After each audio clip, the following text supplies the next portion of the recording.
asalaamaaleykum mbokk yi ñu leen nuyu ku nekk turam ak santam di leen dalal fii ci studio iRadio ITV bu groupe E-Media Invest di amaat mbégte di dalal fii ay kàngam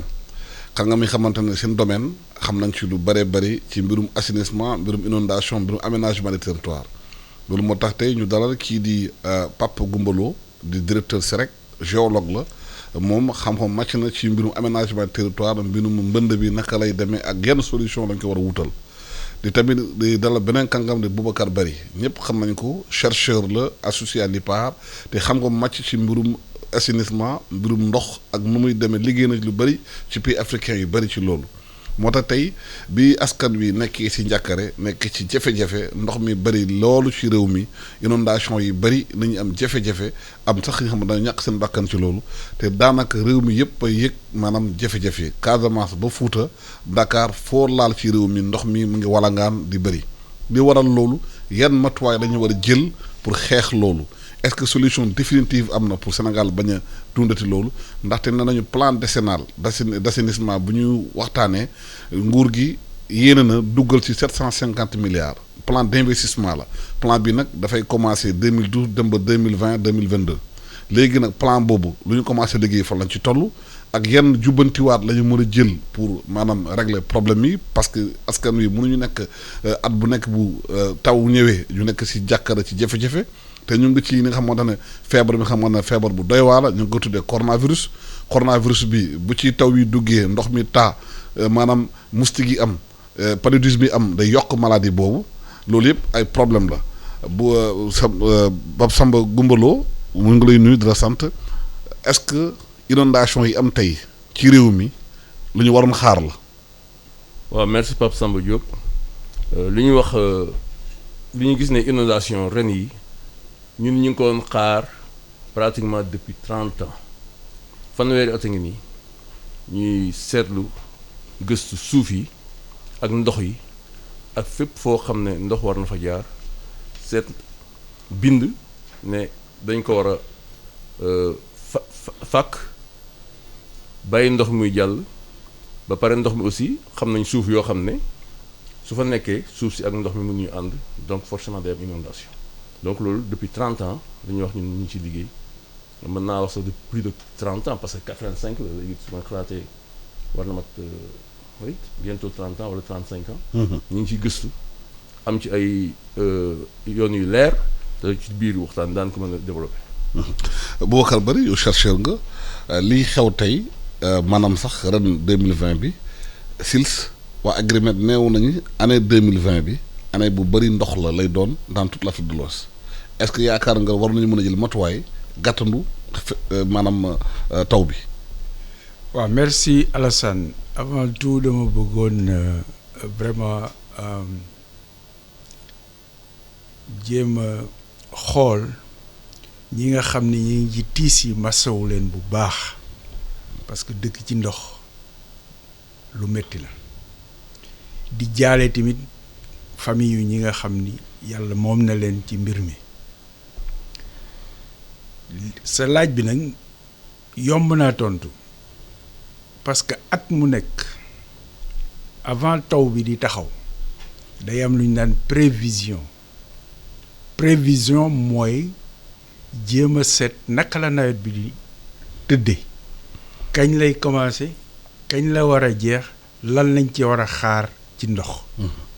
dama yaakaar ni jàngat yooyu bi mu fi mujjee man ñëwoon naa fii ci sa plateau bi ci micro bii sax laa ko waxe woon xam boobu dafa fekkoon ma jot ay prévisions yu bëri parce que yàlla dafa def ci loolu dama ci liggéey luy ay at yu bëree bëri ma jàngat ko mais yaakaaruma ni ñi autorités yi sax jàngat nañ ko te loolu mooy erreur bi njëkk soo chaque année mënuñu nekk ci lii ñu nekk nit ki dafa war a am li ñu war a wax curiosité scientifique problème bu lay dal régulièrement da nga ko war a saytu seet lan mooy cause bi lu ko waral soo xamee li ko waral da nga ko faj parce que soo demee ci docteur bi da lay visite ba ne nangam moo la jot lii moo la dal mu jéem laa bindal ordonnance loolu nag lañ dul def fii waaw léegi mbënn mi alal ju bëri dugal nañ ko ci. ab ñenn ña plan décennal d'assainissement bi 750 milliards d'investissement la ñu prévoir. amaana xëy na defaguñu xaalis bi yépp ci mbënn bi waaye boobu ba léegi lan moo tax à chaque fois bu tawee ne woon démb ñëwaat mel ni defuñu woon dara. waaw merci Pape Alsane Pape Samba plutôt suñ ci waroon dellu si léegi nii ñun ci suñu gëstu gars yi mbënd mi xam nga nawet ba nawet lañu gis ndax ndox mi gars yi dañu naan ndox mi ñëw na mi ngi taa léegi dañuy seet lu tax suñ ci doon benn question bu leer mën naa poser ñi ñuy déglu ñëpp ak yéen ñëpp lu tax ci benn gox ñu am même quantité d'eau ba pare fii taaw xamoo kon du ci ndox mi ci suuf si la parce que suuf si mooy mën na naan ndox mi wala bañ ko mën naan donc le vrai problème des inondations problème suuf la te gëstu suuf man moom lay liggéey 40 ans nii gëstu suuf léegi nag suuf yi ñun suñu saytu dafa am suuf yoo xam ne allah kulli alin su ci ndox tegoo dana am problème mooy suuf boo xam ne dafa xaw a am ban jaxasoo suufu joor bu jaxasoo ban toujours moom su ci ndox tegoo rek am na problème léegi nag lu koy gën a yokk mooy mu nekk foo xam ne xur la ba pare nekk aussi foo xam ne ndox dafa lalu ci suuf ba nga xam ne suuf si naanoon ndox ba màndi nga xam ne loo ci yokk tuuti rek mu taal donc tey ni ñu toogee nii di gëstu xam nga su ñëwee Covid dañu naan nañ seet d'abord température bi ensuite ñëwee nañ seet mba xam am na ay test yu ñuy def pour xam ndax waa ji am na Covid wala amu ko après ñu dem xool mais ci suuf aussi ci inondation aussi mën nañu def test. ñun mën nañu xam ne Sénégal yëpp te suñu defoon test yi seet zone yi nga xam ne suuf ak ban jaxasoo na nekk ci xur ba pare nekk yoonu ndox parce que yoonu ndox aussi xam nañ ko mën nañu la wax yoonu ndox yi mën nañu tracé carte Sénégal yoonu ndox yi depuis 400 ans fi ndox mi doon jaar ak fi mu nar a jaar ëllëg ak déwén yëpp mën nañu ko xam suñu xamee ñett yooyu xam nature suuf si xam fu ndax suuf si mën na naan wala mënul naan ba pare xam aussi nga xam yoonu ndox la mën nañu wax ne fii dina taa wala du taa wala suy taa tamit suñu amee tant de quantité de pluie dina am donc loolu suñ ko gëstu woon def ko ci Sénégal yëpp def ko ci benn carte mën nañu ne fii bu fi kenn tabax wala fii suñ fi tabax ñu fi tabaxee parce que même mën nañ nekk sax foo xam ne day taa waaye nit ñi war nañ mën a xam yan matuwaay la ñu jël ba tabax fa parce que conçu en zone inondable foo xam ne day taa mën nañ fa tabax mais dafa am anam ñu fay tabaxee parce que nañ ci biir ndox mën nañ ci tabax donc loolu yëpp ça demande mu am benn stratégie bu leer aménagement bu leer léegi nag stratégie bi ak aménagement bu la ñu amul. mais nguur gi am na plan d'aménagement de territoire. bu ñuy wax temps yi normalement ci plan boobu est-ce que plan yooyu war na ci am. est-ce que plan d'aménagement bu territoire boobu man mënuma la wax est-ce que jël na li ma la wax nii ndax jël na nature suuf si jël na fi nga xam ne ndox mi dafa daan jaar ak xóotaayu ndox mi parce que am na zone yoo xam ne même tey pompiers yi suñ fa ñëwoon di xëcc ndox xamuñu fu ñu koy def parce que suñ gasee tuuti am ndox donc loolu yëpp dafa am ay natt yoo xam ne war nañ ko am ci benn carte parce que problème inondation ni ma ko waxee léegi rek problème suuf la te léegi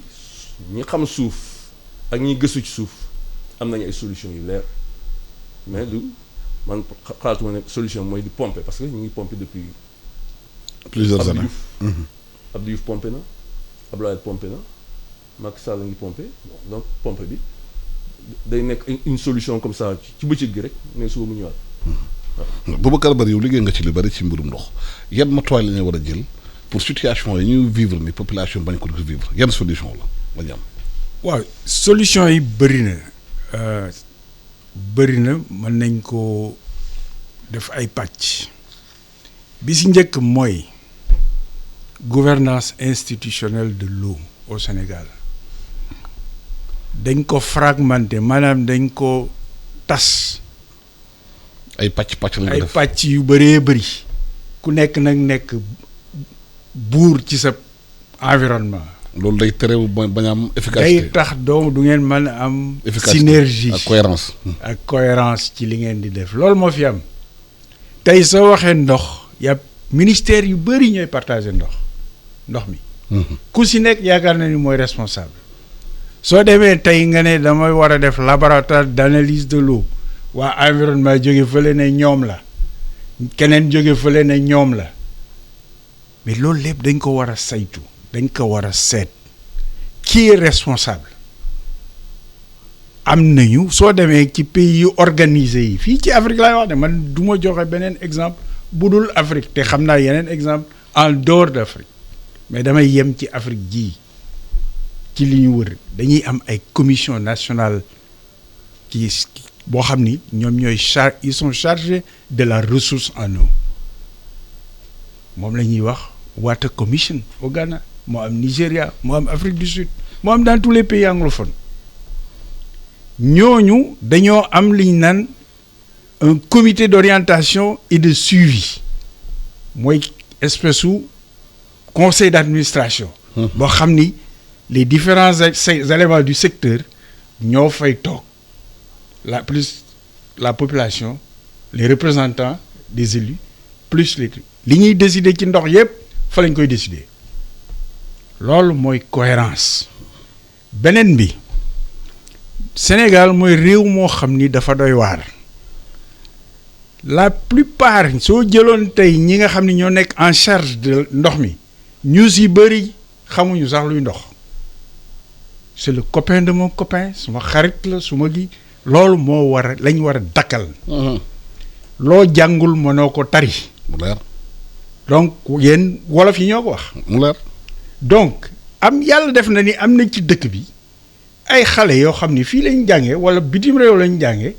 mën nañu xarañ nañu mais nañ leen jox responsabilité yi avec droit de réponse droit de résultat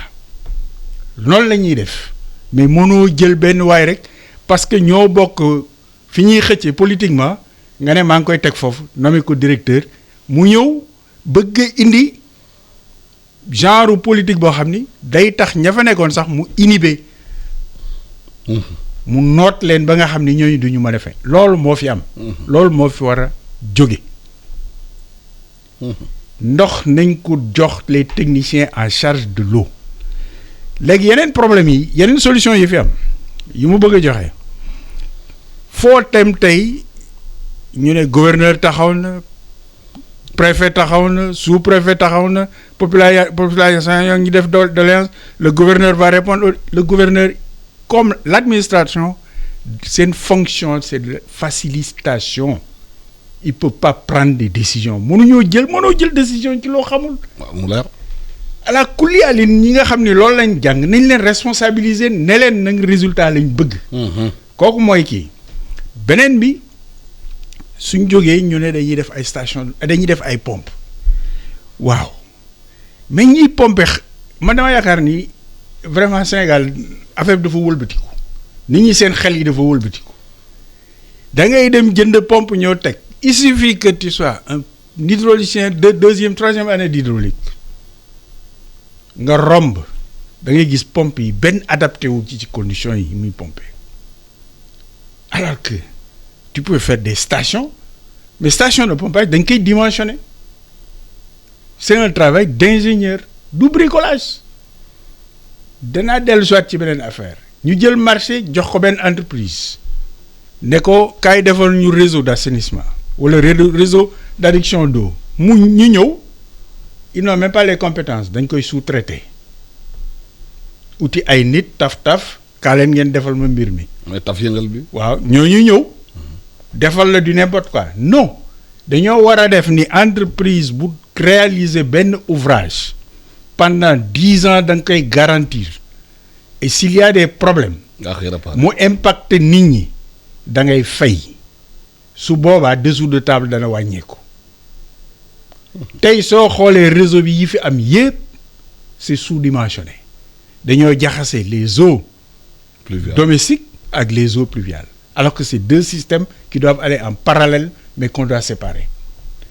loolu moom mooy côté nguur gi léegi côté académique bi sax si boppam la man j'ai posé la question à l'université de Saint-Louis à samay collègues sont mes amis day demander est-ce que danañ jàngale hydrologie urbaine ici mais y a personne qui m'a dit que affaire bi bokk na ci curriculum bi. Comment peut-on maintenant vouloir dimensionner des choses te xam loo xam ni jàngaloo ko xale yi on utilise des formules qui sont obsolètes yoo xam ni weesu na dañoo war a dellu siwaat à la réalité daf ci am ay éléments fii au Sénégal on a tout vraiment soo jëlee un centre comme li professeur doon wax tey mën ngaa xam fépp ci Sénégal fu ndox mën a taa en 5 minutes avec une bonne carte vidéo mooy 3D jaar CSE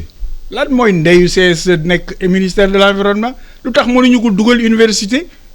comme ça ils font de la recherche ak ñi nekk université c'est des problèmes comme ça qu'il faut régler définitivement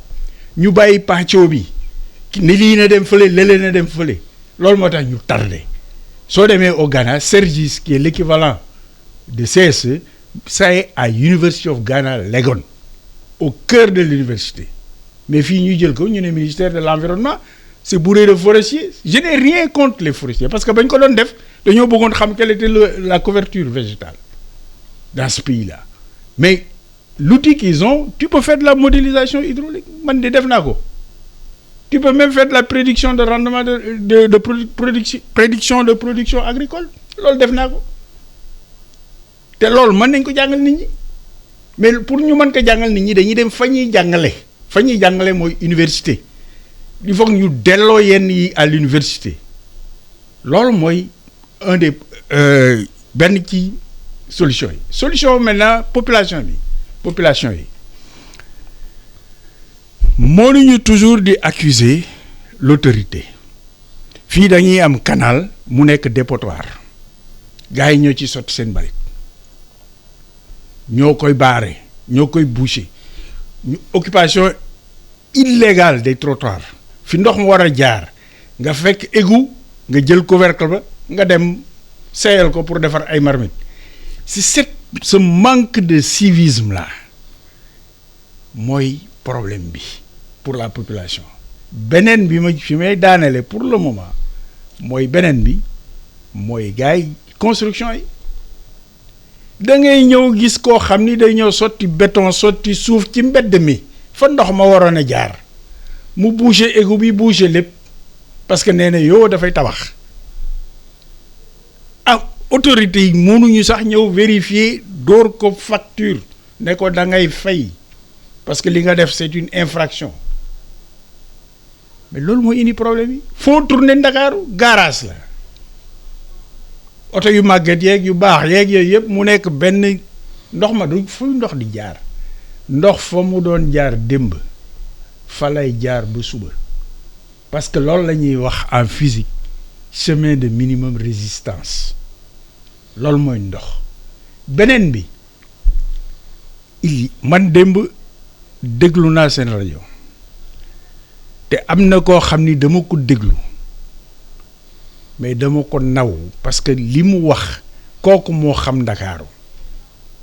muy grand serigne de Dakar maa ngi koy nuyu xaw ma ko mosuma ko gis mais dama ko déglu dama bëgg dama ne kii moo xam effectivement ni mu décrire Ndakaaru occupation bi à l'époque wala lu tax tey plateau du taa parce que dañ ko defaroon ni mu ko expliquer fi ndox mi fi muy jógee fa muy dem dañoo war a dellu siwaat si loolu dellu si borom xam-xam yooyu ñooñu nga xam ne dañoo fekkee woon démb te dañoo amoon ay responsabilités parce que li muy wax boobu dafa fekkoon mu nekk directeur général SONES defe naa la wax mais explication yi mu jot dafa leer mais suñ ko dégloo mën nañoo régler problème bi il faut ñuy def lu ni mel. Pape Goumbalo Lo lan la ñuy war def comme solution pour ñu bañ a amati jafe-jafe yi xam nga ne nga pompage bi moom buñ ci dëkkee moom la ñuy pomper rek. waaye nan la ko def génn ci pompe bi am fi xamante ne mun nañ fa def ndox mi réutiliser ndox mi sax pour agriculture. voilà merci maa ngi sant bu baax sama naataango Boubacar di confirmer démb déglu naa Abdoulaye Makhtar Diop bon xam na bu baax Dakar ku xam Dakar mais xam naa aussi c'est un bon technicien il a été directeur de la SONES donc liggéey na dugal na loxoom ci biir essayer régler mbënd mi te def moom daf koy def façon naturelle xam nga li ñuy wax ñun ñëpp dañ ne yàlla dafa njëkk a defar jant defar suuf soog di indi ndox mi am yoon yu muy jaar. bala muy indi nit ñi. donc yàlla ci boppam dafa am stratégie léegi Sénégal li ñu manqué mooy stratégie sama naataango wax na ko léegi dafa bari ay ministère bi nag am na programme kii programme assainissement kii programme indi ndox kii programme aménager dëkk bi kii programme tabax mais ñooñu ñëpp ku ci nekk am nga sa wàll ci biir inondation yi mais soo bëggee liggéey li ñuy wax ci organisation dafa am vision xëy na président de la République am na vision bu leer ne ci 10 ans yi dama bëgg génne mbënd mi ci Sénégal léegi il fallait que ci foofu mu am stratégie parce que je parle sous le contrôle des militaires su amee politique lu ci topp stratégie après organisation après activités yi ñëw mais fi ñu toll activités yi dañ gën a jiital stratégie bi c'est-à-dire pompiers yi am nañu droit dem pomper gouverneur day ñëw moom li muy contrôler wala li muy administrer mooy ñaata carburant moo ñëw fan la ñuy dugal pompe ñaata pompe yi jaar marché yi affaire yi. naka lay déclencher plan Orsec déclencher affaire yëpp. mais li ñuy wax fu ñu koy wéer fu wóor yàlla bi mu defaree ñett yu ma la ko pare dafa ne dama leen iqra la wax mooy demal wuti xam-xam seetal ni ma organiser adduna bi seetal ni ma organiser suuf si nga xool ko ci ni ma ko defee iqra bi ismu rabbika man ni ma ko defaree ba mu amul benn problème topp leen loolu monsieur Barry wax na léegi yoon ndox fa mu doon jaar fa la jaar kenn mënu ko wàññi te fi mu toll dañuy dugg ci ay changement climatique n'est pas forcément synonyme de mauvais de mal ndox mi su gënee bari ci ñun dëkk boo xam ne dañu soxla ndox su ndox mi gënee bari loolu xéewal la ñun nag suñu xam-xam ak suñu man-man ak suñu engagement moo war tax ñu mën a seet nan la ñuy organiser ndox moomu ba nga xam ne ñëpp mën nañu ci jël di ci naan di ci sangu di ci tabax di ci def lu ñu neex te duñu yàqal loolu suñu xam-xam moo ñu koy may pour dire que rek ne ci biir stratégie bi xam-xam moo jiitu guerre suñuy dem guerre xam-xam général bi am na xam-xamu troupe bi fu ñu jaar am na xam-xamu suuf si am na xam-xamu ñaata bal la yor am na xam-xamu capacité capitaine yeeg généraux yeeg ñu ses yooyu yëpp daf koy boole daf ko benn stratégie ku nekk mu dénk la benn programme mais programme yi dañu war a nekk en cohérence quand les programmes ne sont pas en cohérence su programme méngoowul mënul am stratégie bu dëgër bu yàgg day am pëccëxoo jaxasoo ki jaar fii xëcc fële ñii di continuer di defar yoon yi ndox yi war jaar ñeneen di continuer di tabax ñeneen ñi di continuer di wàcce mbalit donc war na am stratégie boo xam ne fu wékku ci li ma la wax léegi rek moo ñu xam fu ndox mi taa fu mu war a taa fii ak 20 ans 30 ans 40 ans ñun mën nañu ko xam mën nañu xam suuf sa nu mel mën nañu xam ci prévision yi ñëw ak climatologie bi peut-être da bari ndox lu du am bari ndox loolu yëpp ñu organiser wu ba nga xam ne ëllëg su benn pepp ndox dalee xam nañ fu muy jaar xam nañ fu ñu koy bàyyi dama bëggoon yokk démb ci li Abdoulaye Makhtar yi waxoon ñun ci suñu xam-xam soo seetloo Dakar ci boppam dafa bari ay lac da nga dégg ñu ne lagu yi lagu Ruwaay lagu Mbëbës lac Retba ba lac Tamna ci Thiès man gëstu naa loolu te soo xoolee lac yi bu nekk day tuur ci boppam ci moroomam loolu yàlla daf ko sàkk bala ñuy ñëw su lagu yu feesee day dem Ruwaay su Ruwaay feesee day dem Mbëbës su Mbëbës feesee dem lac Retba su lac Retba feesee dem lac Tamna loolu yëpp dañ ko dagg te loolu tey suñ ko delloo woon lac Tamna mën na jël ñetti yoon ndox mi nekk ci biir diggante Dakar ak Thiès ñetti yoon la wax suñ tuuram ndox mi yegg ci mbënd mi yëpp suñ mais nañ ci dañoo tabax ci kaw lag yi loolu non dañu tabax ci kaw lag yi mais dañu tabax sax dañuy dagg yoon lag yi dañ ko dagg c'est-à-dire que soo jógee tey wuy dem Wuruwaay tabax nañ fa nga jóge Wuruwaay jëm Mbëbës tabax nañ ko li wër Mbëbës tabax nañ ko li jógee Mbëbës dem lac Retba lac Rose tabax nañ ko li jógee bon xëy na diggante lac Rose ak lac Tamna mën nañu ko aménager donc tey suñ toogoon ci plan aménagement territoire teg benn carte mën nañu delloowaat yoonu ndox yi fu mu waroon nekk même fekkee sax dañu yëkkati ay kër war nañ ko ci mën delloowaat man bërki démb rek jaar naa Touba am naa plan wu Touba ndox mi fi muy taa fii gën a taa mën nañ boole taataa yi mën nañ leen boole fenn xëcc leen génn leen am fu ñu ko yóbbu donc au plan aménagement mën nañ ko au plan technique aussi tey fi ndox di taa ci wetam toujours am na foo xam ne mën nañu fa yóbbu ndox loolu bon sama mbokk sapeur pompier ak yooyu ñi nga xam ne dañuy pomper dañu ko gis mais soxlu nga xëcc ndox di ko yóbbu à 1 kilomètre ndox fa taataa bi yem soo ko xoolee ci wetam moins de 100 mètres 200 mètres mën nañu fa aménager soit benn bassin souterrain parce que léegi je pense que la solution technique géotechnique mooy ñu créer ay bassin souterrain comme ni ko yàlla defee rek su ndox amee am nga foo ko mën a denc suuf si yàlla daf koy def mooy ndox mi suuf si daf koy naan mu denc ko ci suuf suñ ko soxlaa gas teen wala gas forage jëli ko. donc mën nañu. mais fu ndollu tembe population nag ci ndox mi. waaw di patauger ban mooy solution urgence pour génne leen ci ndox mi. bon parce que urgence génne ko ci ndox mi mooy ñu seet fu gën a jege pomper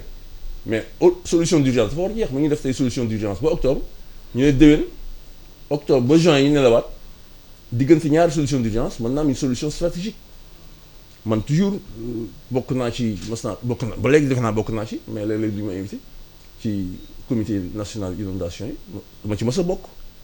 mais man chaque fois su ma waxee stratégie ñu ne ma non fi ñu toll l'urgence c'est de venir au secours des populations de soulager la ñuy wax de soulager les populations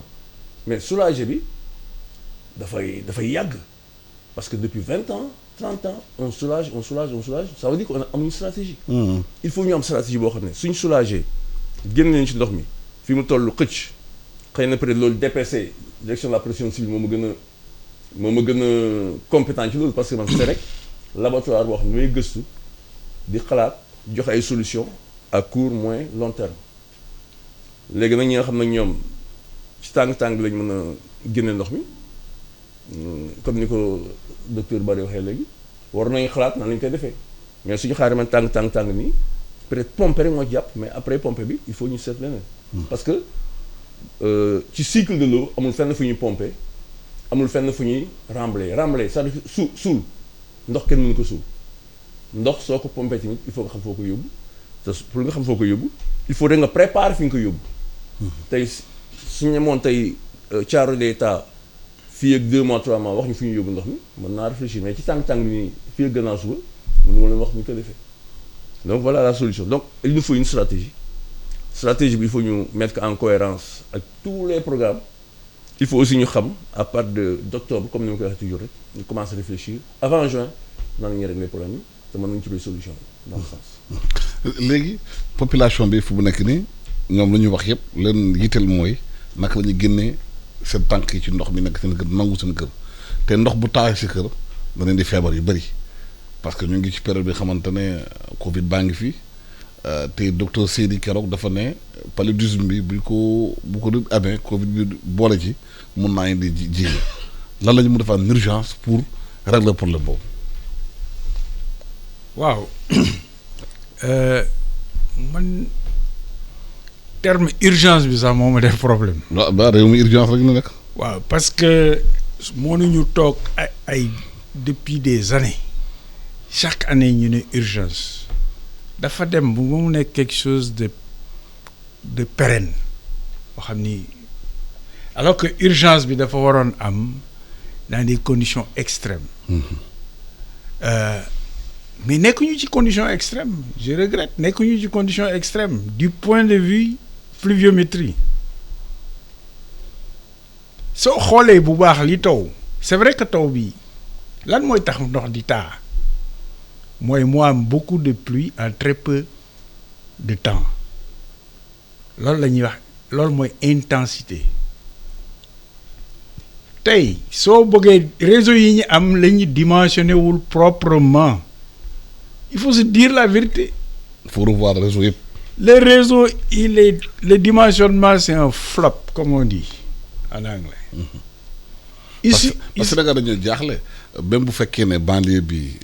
maanaam mbënn na bëri na ndox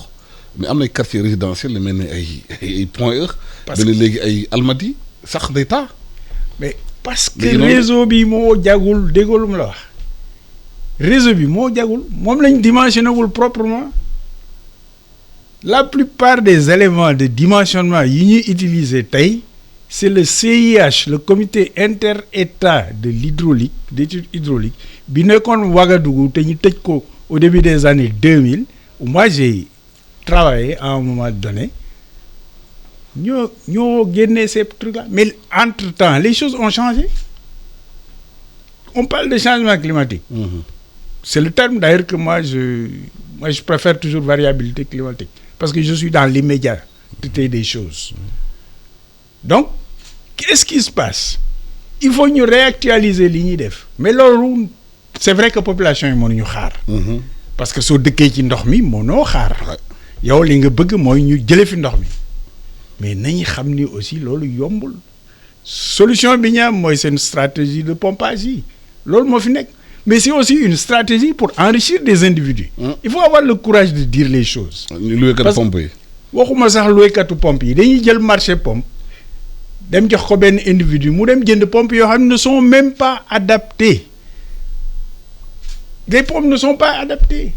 il faut des pompes de gros débit mais pas des pompes à pression mais un étudiant de deuxième année de l'hydraulique il comprend ça que quand tu as un volume d'eau que tu veux évacuer en très peu de temps c'est une pompe à gros débit qu'il faut mettre une pompe à gros débit n'est pas une pompe à pression mais nañu confier responsabilité yi les techniciens sénégalais qui sont là qui sont dans les ministères yoo xam ni mën nañ ko régler suba ñu ne leen ndox mi dañoo bëgg ñu ñëw ñu ne tel endroit on a estimé mais man personnellement su ma doon def affaire bi tey j'allais demander l'image la plus récente possible ma wax CSE estimez-moi les volumes d'eau qu'il y a et ça c'est possible c'est une question d'écrire 5 lignes de programme pour estimer ce volume d'eau là en ce moment da nga xam ñaata pompe nga soxla ak fan nga ko war a mën a def loolu mooy solution yi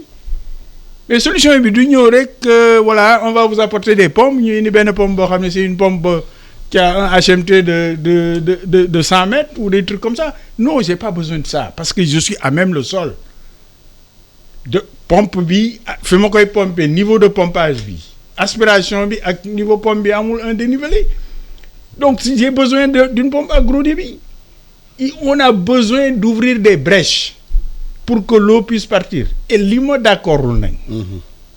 dans le concept sénégalais mooy ndox mu ñëw rek nañ ko sànni géej mais yooyu yëf caaxaan la pour un pays sec comme le Sénégal mais soo demee Kenya les autoroutes c'est des systèmes qui génèrent beaucoup d'eau parce que dafa canaux voilà mais ces canaux là fan la ñuy envoyer à l'intérieur des terres tey on dit que les Niayes là la nappe a baissé le biseau salé est rentré parce qu'il y a inversion du gradient mais qu'est-ce qu'il faut faire toutes ces eaux là il faut les ramener dans les Niayes le sol est le meilleur filtre yàlla moo defar filtre boobu doomu aadama mënul defar filtre bu gën suuf yaa ngi may dégg de donc nañu envoyer ndox mi foofu su demee foofu mu mën a filtrer wu dugg ci suuf si ñu mën ko jëriñoo parce que tey soo defee bassin de rétention soo defee lac de rétention soo defee ak loo mën a def tu vas perdre une grande quantité d'eau par évaporation mënoo aussi dara parce que les températures ont augmenté quand la température augmente c'est dû à quoi c'est dû à la radiation solaire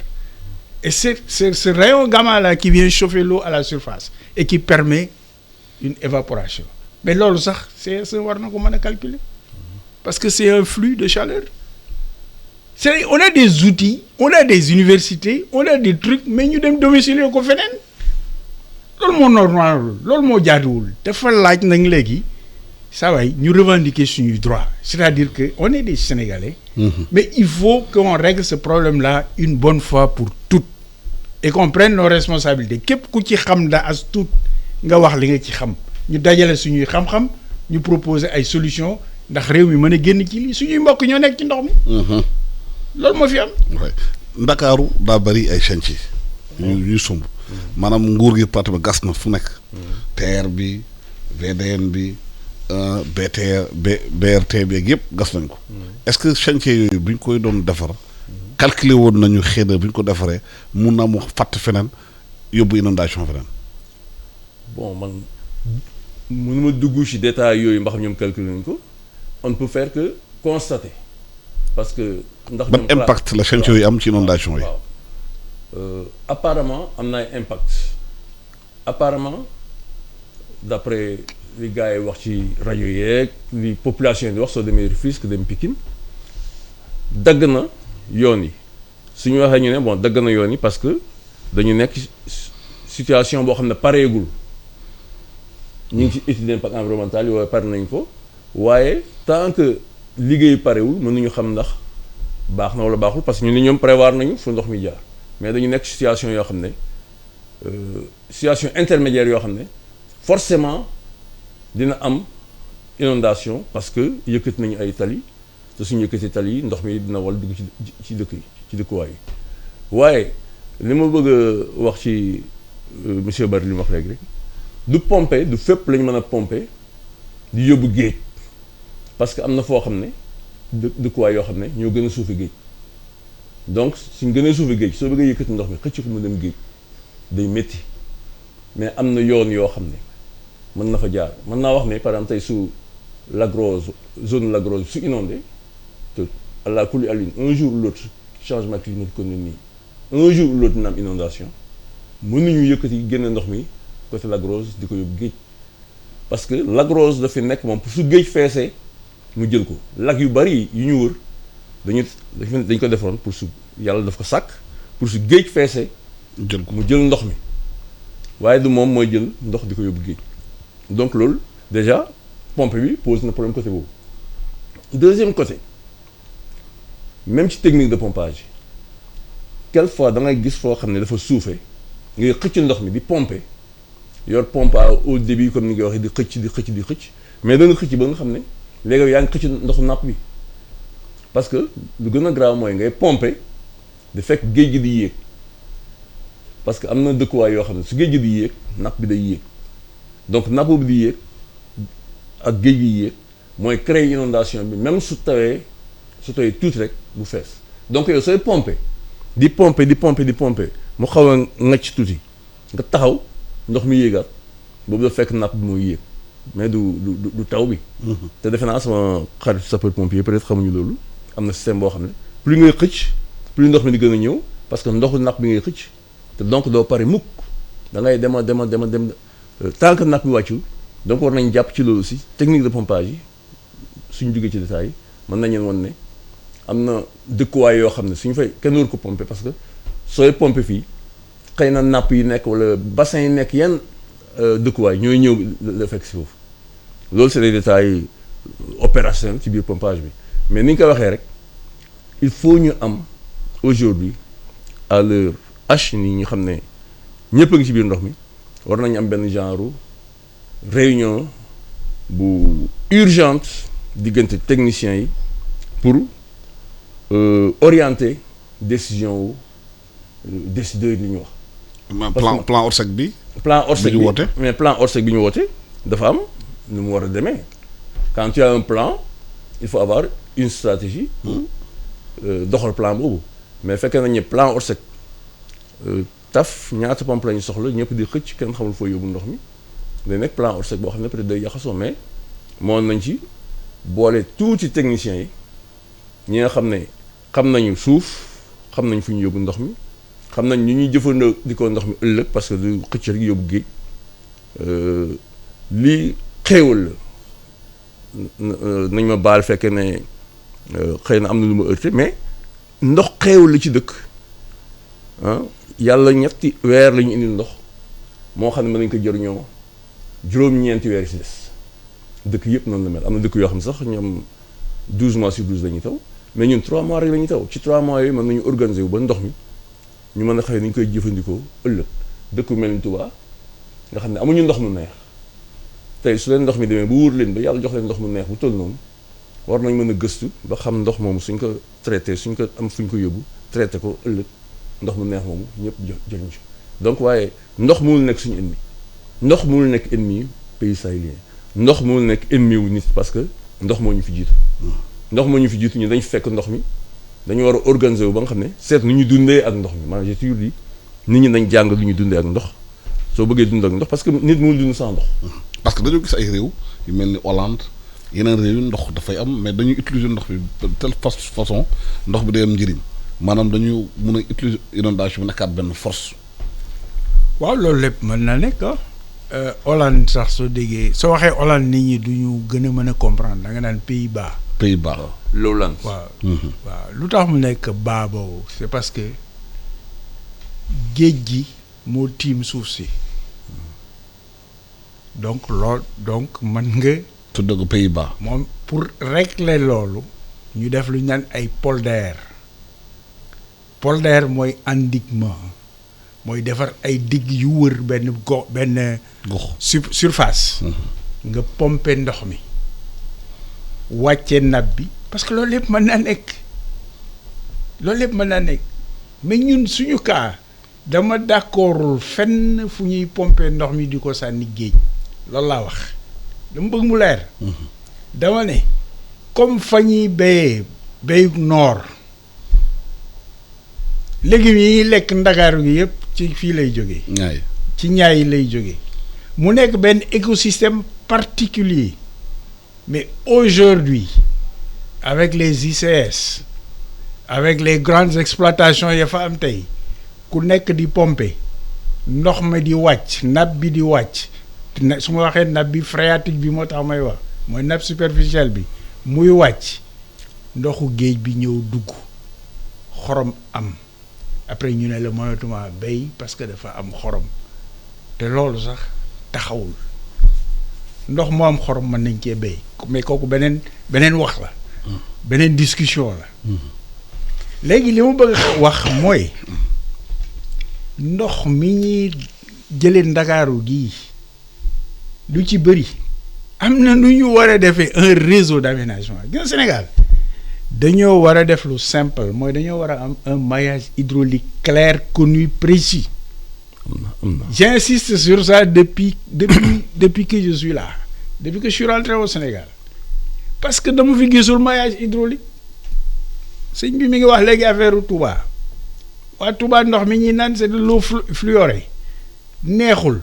mais waroon na ñoo mën a am tey possibilité am beneen ndox mu neex ndox mañ doon utiliser ñu jëriñoo ko di ko béyee mu jural leen beneen koom-koom loolu mën naa am moo am fépp c'est que nag ñun Sénégal dañu dul xool fu sori yaakaar ni ñoo xam lépp yaakaar ni tënk nañu téere yépp nous sommes les premiers de la classe soo leen di dégg mais on n'est pas loin des derniers de la classe c'est ça la réalité tant que amuñu humilité reconnaître nos lacunes mënuñoo progresser tant que gëmuñu science mënuñoo avancer te aujourd'hui la science est un parent pauvre dans ce pays-là tout ce qui vient c'est de l'administration c'est de la politique mais la science est laissée comme parent pauvre te mënuñoo wax affaire ndox c'est la science qu'on le veuille ou pas yàlla nag wan nañu boppam ñu ngi ci mbënn mi déwén ñaan ma ko yàlla su tawul ñu ne béykoor ñëw na ñu nekkaat ci beneen problème commencé wax yeneen problème alors que loolu lépp mën nañ ko tënk parce que suma collègue bi il a parlé du cycle de l'eau effectivement il y a combien de personnes qui comprennent c'est quoi le cycle de l'eau dans la plupart de ces ministères là en charge de la ressource en eau ku la ko mën a expliquer faram fàcce ko tas ko ba nga mën ko comprendre mën ko jëriñoo mën a sukkandiku ci loolu proposer des trucs qui sont clairs je suis d'accord que le ministre il est politique ou extra mais ñeneen ña fa nekk dañoo war a nekk ay techniciens et non des éléments qui sont là parce que c'est des copains de mon copain affaire boobu la ñu war a dakkal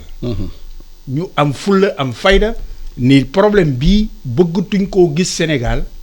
léegi nag man li ma leen di proposer c'est très simple dem leen ngeen seet les jeunes qui sont là bien formés qui sont là ñun suñu compagnie gi sax ñun à la traité nañ mën nañoo toog jàpp suñu jàmbur mais nañ dem ci jeunes yi xool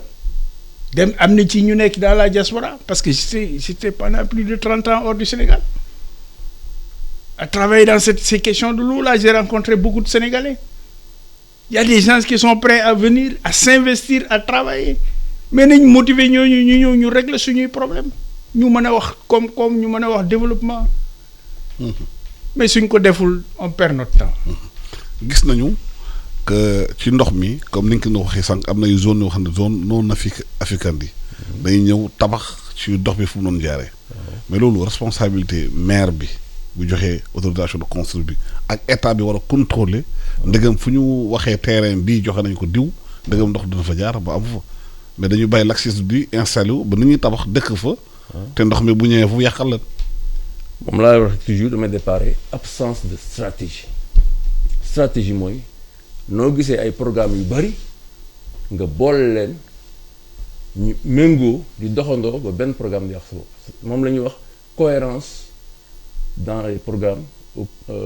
dans une stratégie. parce que am na aussi ay promoteurs immobiliers yu bari. ci tabax ay cité. cité yi des fois doom sax assainissement doom dara. mooy te loolu liggéey nguur gi la moo war a contrôler loolu. non mooy li ma wax au départ su amoon benn aménagement territoire tu sais toujours ma koy wax l'aménagement territoire mësuñu ko jox gëddëm Sénégal maa ngi fàttaliku xëy na peut-être temps Senghor amoon na mais après aménagement territoire dafa dañ ko effacer carrément maa ngi fàttaliku sax ci bu mujj aménagement territoire rattrapation nañ ko même ci ministère des transports et de l'aménagement territoire mooy temps Karim Wade. ba man temps yooyu maa ngi woon directeur général SEREC je dépendais de ce ministère là on s'est posé la question di laaj mais plan d'aménagement territoire bi est-ce que ça repose sur une vision de l'aménagement territoire donc vision aménagement territoire mooy dañu amee indépendance ba léegi ñu ne Sénégal yi ngi nii fii ndox daf fi jaar fii mën nañu fi bay fii am na suuf bu baax fii mën nañu fi développer industrie loolu la ñu waroon njëkk a jiite Sénégal bu yàgg suñ commencé woon aménagement territoire moom njëkk war jiitu urbanisme après lu ñuy wax construction ñëw ci gannaaw urbanisme dafa am plan d'aménagement territoire am plan d'urbanisme am des méthodes de construction mais ñun construction yi lañ jiital avant même urbanisme ak aménagement territoire moo tax ni ñuy ñëw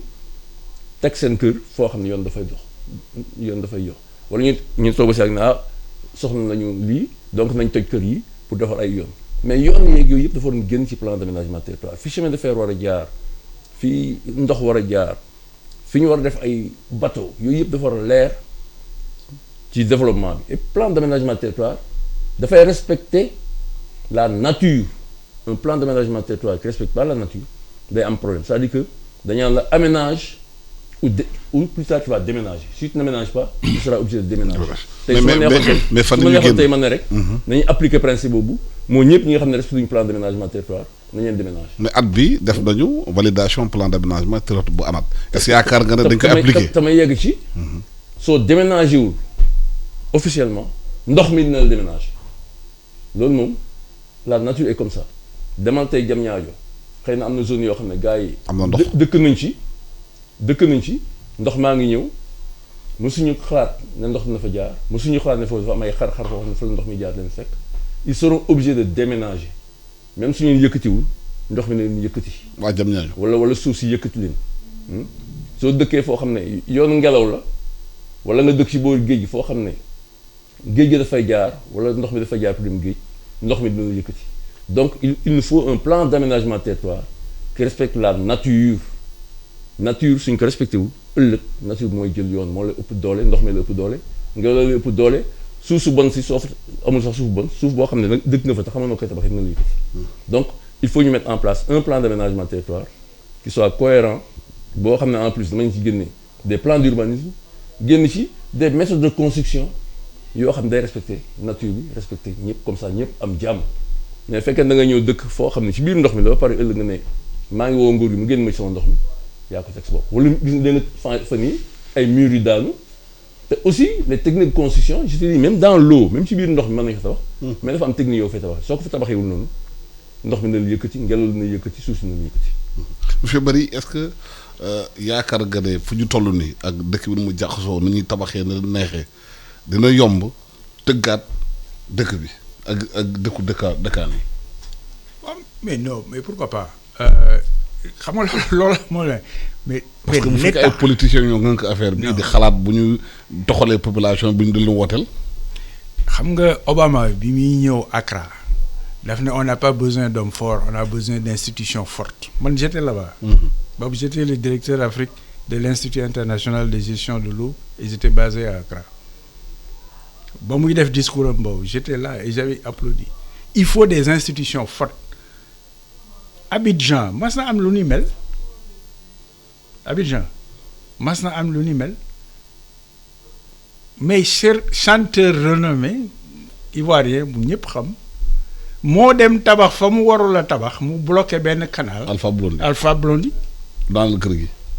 mais l'État est venu dañoo bulldozer kër gi. il faut savoir prendre ses responsabilités c'est ça la fonction loolu moo tax ñu fal leen. loolu moo tax ñu teg leen foofu jiital leen suñ ko mënul nañ dellu si ginnaaw ñeneen jàll ci kanam. imam bi jiite sax su amee problème day xëcc ki ci ginnaawam mu ñëw remplacer ko. leer loolu mooy li war a am dañuy li ñu bokk ñun ñëpp ñu bokk ko muy suñu réew mii dañoo bëgg ñoo xam ni. dañ koy doxal nañ ko war a doxale loolu mooy li am solo. maa leen di gërëm Boubacar Bari enseignant chercheur di liggéey ak IPAR te spécialisé ci mbirum assainissement ak eau de gërëm tamit Papa Goumba Lo di directeur SEREC nekk géologue dina waxtaan ak ñoom ci solution ñu war a indi ci réew mi pour ñu génn ci mbënd bi définitivement ndaxte taf yëngal bi bëri na chaque année nit ñi nekk ci ndox mi ñuy def ay plan Orsec ak plan d'urgence ñu di gërëm di leen sant Aïssata Ndiaye nga ñëw continuer émission bi.